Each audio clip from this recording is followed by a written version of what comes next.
जय श्री राम। आपका बहुत स्वागत हमारे बेहद खास कार्यक्रम मानस ज्योतिष ज्ञान में। मैं हूं आपके साथ आपका अपना आचार्य राज मिश्रा। और जो आज उपाय की बात करने जा रहा हूं ना, ये उपाय साधारण नहीं है। ये उपाय रुद्र संहिता का है। ये उपाय स्वयं ब्रह्मा जी के मुख से जो नारद जी को बताया गया उपाय है, जो देवाधिदेव महादेव ने स्वयं ब्रह्मा जी को बताया है और ब्रह्मा जी नारद जी को बताते हैं, वो रुद्र संहिता के अंतर्गत अंकित उपाय बता रहा हूं। क्या है आखिर ये? अगर मृत्यु का भय लगता है, डर लगता है हमेशा कि मेरा तो शरीर खत्म होता जा रहा है, मेरा शरीर गलता जा रहा है, मुझे मृत्यु आ जाएगी, मेरी उम्र लंबी नहीं है, ऐसी बातों को लेकर बहुत लोग परेशान रहते हैं। अधिकतम लोग पूछते हैं मेरी आयु तो अभी है ना। आपको लगता है कि मेरी शरीर जर्जर हो जाएगी, मेरी शरीर बूढ़ी हो जाएगी, मेरा कोई सहायता करने वाला नहीं है, मेरे शरीर का रोग दूर नहीं हो रहा है, मेरे शरीर में निरंतर पीड़ा हो रही है, तो ये उपाय आपके लिए बहुत लाभप्रद है।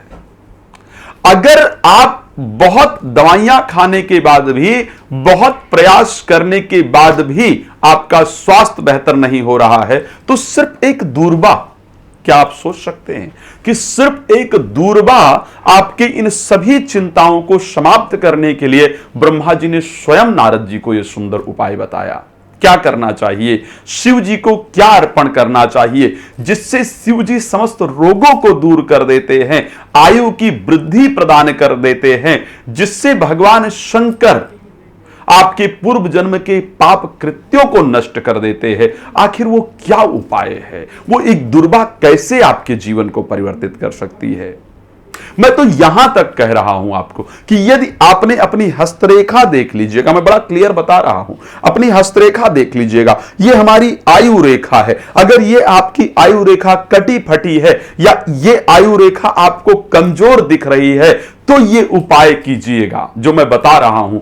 ये उपाय अगर आपकी आयु रेखा को ना बदल दे तो मुझे बताइएगा। सिर्फ श्रद्धा पूर्वक इस उपाय को कीजिएगा, इससे आपकी आयु रेखा बदल जाएगी। और क्योंकि ये उपाय मेरा नहीं है, मैं कौन होता हूं आपको उपाय बताने वाला? ये तो स्वयं ब्रह्मा जी ने नारद जी को सजेस्ट किया और नारद जी ने हम सब तक पहुंचाया, और मेरा प्रयास है कि वो उपाय आप सब तक पहुंचे जिससे मेरे जो दर्शक हैं उनको लाभ प्राप्त हो पाए।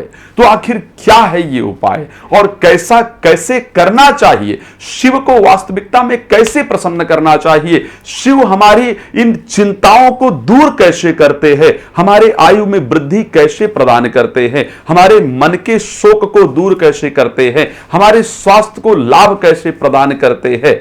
उसके लिए बड़ा सुंदर उपाय है। क्या करना है आपको? बड़ा सुंदर उपाय बता रहा हूं। दूर्वा घास कहीं भी आपको बड़ी आसानी से मिल जाएगी, बड़ा मुश्किल नहीं है। किसी पार्क में चले जाए दूर्वा घास आराम से मिल जाती है।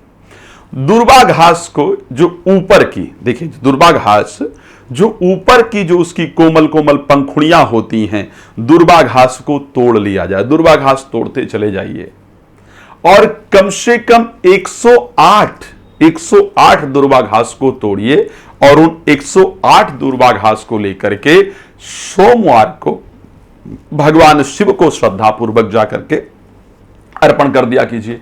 108 दूर्वा घास को लीजिए और सोमवार को जाकर के देवाधिदेव महादेव भगवान शिव को श्रद्धापूर्वक अर्पण कर दीजिए और उनसे श्रद्धा से बस एक प्रार्थना कीजिए, प्रभु जाने में अनजाने में, इस जन्म में या पूर्व जन्म में यदि मुझसे कोई भूल हुई है जिसके कारण मेरे शरीर का रोग दूर नहीं हो रहा है, मेरी आयु में किसी प्रकार की दिक्कत है, मेरे मन में हमेशा अपनी आयु को लेकर के भय बना रहता है, उस भय को दूर करके मुझे अभय प्रदान कीजिए, मुझे प्रसन्नता प्रदान कीजिए। बस ये साधारण सा उपाय आप करके देख लीजिए, आपकी आयु में वृद्धि होगी, आपके शरीर का रोग दूर होगा और मैंने प्रत्यक्ष प्रमाण कहा है कि आप अपनी हस्तरेखा में परिवर्तन देख पाएंगे। और ये मैं नहीं कह रहा हूं, ये मेरा उपाय नहीं है, ये विंध्येश्वर संहिता और रुद्र संहिता का उपाय है जो भगवान शिव अपने मुख से स्वयं कहते हैं। चलिए अब इस कार्यक्रम को मैं विराम दे रहा हूं।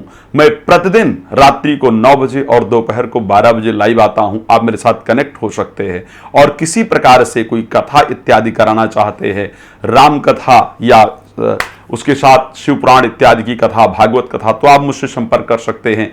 अपने कुंडली के बारे में कुछ भी आपको डिस्कस करना है तो आप समय लेकर के मेरे साथ बात कर सकते हैं। जुड़ने के लिए आपका बहुत धन्यवाद। जय श्री राम।